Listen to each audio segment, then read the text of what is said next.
Olá galera, tudo bem? Aqui é o professor Robson, seu professor de História. E o tema da nossa aula de hoje é Guerra Fria. Vamos lá? Vamos lá para a aula. Valeu!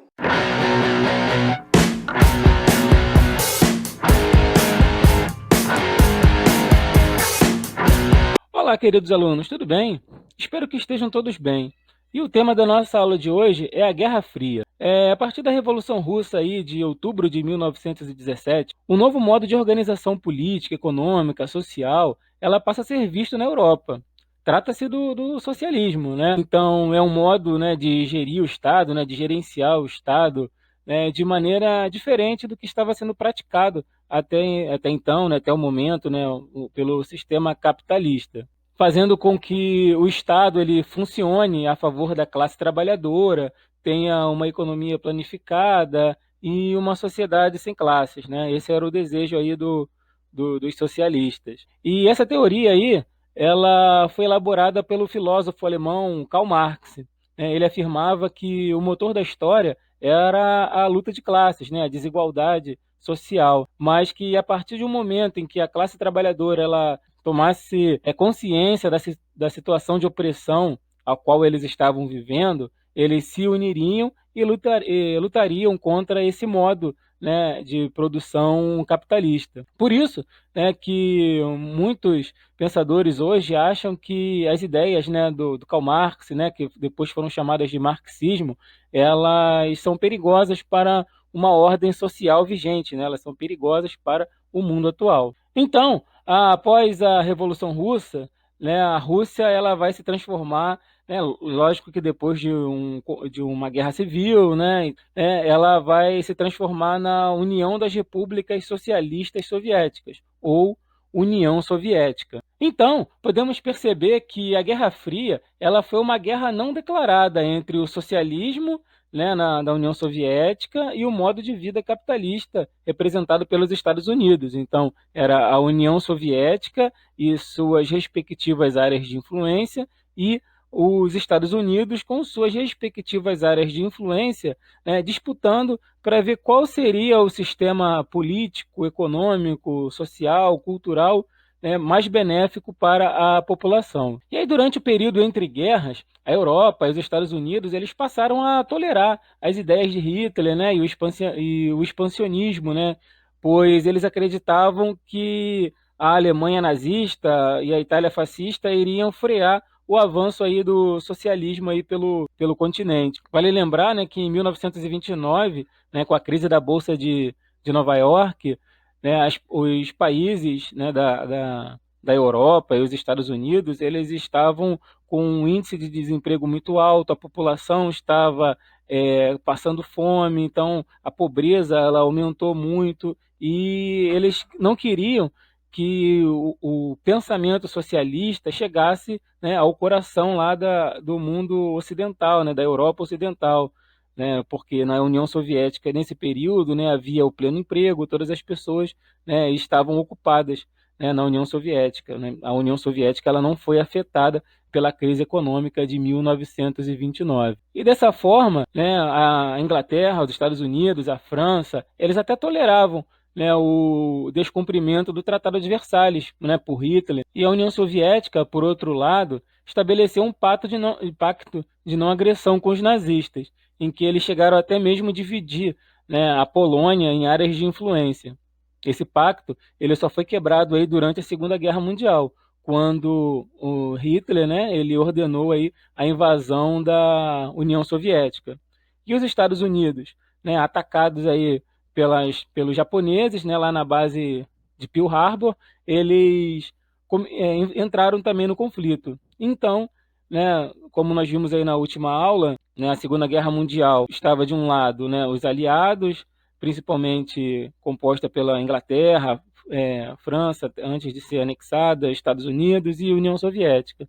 E do outro lado estava o eixo, né, que é composto aí pelos japoneses, né, pelo Japão, a Alemanha e a Itália. Isso significa que capitalistas, né, e socialistas tinham um inimigo em comum e por isso eles lutaram lado a lado aí durante a Segunda Guerra Mundial. Então, no dia D, né, milhares de soldados soviéticos, ingleses, americanos, eles desembarcaram lá nas praias da Normandia e começaram a derrotar as tropas da Alemanha e da Itália. Então, com a proximidade aí do final da guerra, a União Soviética ela já tinha derrotado aí as tropas alemãs, né, em Stalingrado, né, em Moscou, eles estavam avançando até chegar a Berlim, né?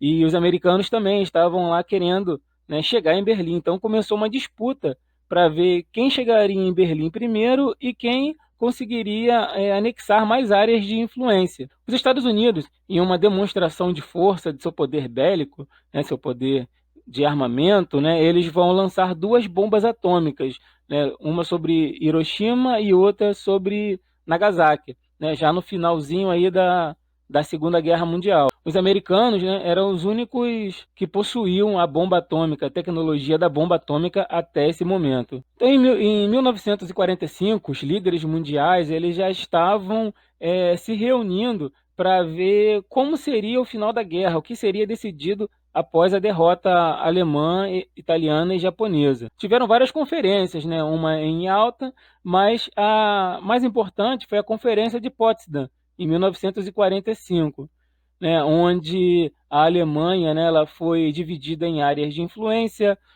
Os alemães responsáveis pela guerra eles seriam julgados por tribunais internacionais. Dessa forma, a cidade de Berlim ela é dividida em duas, né? De um lado, a Alemanha ocidental, né, de capitalista, e do outro, a Alemanha oriental, né, sob domínio soviético comunista. Para evitar a circulação de pessoas de uma área para outra, a União Soviética mandou construir um muro, o Muro de Berlim. Esse Muro de Berlim acabou se tornando um símbolo aí para a Guerra Fria. Já com a guerra encerrada, né, o presidente americano Henry Truman ele elaborou aí dois projetos de reconstrução da Europa, né, e evitando assim que ela caísse sob a influência do socialismo. Então, era a doutrina Truman e o Plano Marshall. Ambos planos incluíam investimentos financeiros, apoio militar, tecnológico e logístico. Os soviéticos também criaram um plano de apoio chamado de Comiform e um conselho de assistência econômica que reunia Bulgária, Hungria, Polônia, Romênia e Tchecoslováquia. Pouco tempo depois, também surgiu uma aliança militar, né, com os países aliados. A OTAN, né, a Organização do Tratado do Atlântico Norte, liderado pelos Estados Unidos, e o Pacto de Varsóvia, liderado pela União Soviética. Na China, né, as tropas do governo, apoiadas pelos Estados Unidos, elas foram derrotadas pelas tropas comunistas lideradas pelo Mao Tse-tung. Tudo isso ocorreu aí em 1949. O Partido Comunista já desejava assumir o controle da China desde antes da Primeira Guerra Mundial. Só que o governo chinês, né, liderado aí pelo Chiang Kai-shek, tinha um exército poderoso e conseguiu derrotar, né, as tropas comunistas. Com a Segunda Guerra Mundial ocorrendo, essas tropas comunistas elas começaram a lutar, né, em território chinês e expulsando aí os japoneses. Então, o Partido Comunista, as tropas, né, do Exército Vermelho Chinês, elas caíram aí no gosto da população. A população começou a admirar o Exército Vermelho. E após um intenso combate aí nos anos do pós-guerra, né, as tropas, né, do Chiang Kai-shek elas foram, né, expulsas, eles foram lá para a ilha de Taiwan, enquanto que o Mao Tse-tung declara em 1949 a República Popular da China. A Coreia, ela também estava dominada pelos japoneses, mas após a Segunda Guerra Mundial, ela foi dividida. O norte ficou sob o domínio da União Soviética e o sul sob o domínio do capitalista americano. Então, em 1950, apoiados aí pelo Mao Tse-tung, a Coreia do Norte ela vai invadir a Coreia do Sul. Os Estados Unidos vão intervir, né, a favor aí da Coreia do Sul e vai começar a Guerra da Coreia. Tudo isso em 1950. Após 3 anos de combate e 3 milhões de mortes, né, a guerra se encerrou e as duas Coreias continuaram divididas. Para combater aí o avanço do comunismo em solo americano, o senador Joseph MacArthur iniciou uma campanha de acusação de pessoas simpatizantes da política soviética. Essa fase da história é chamada de macartismo.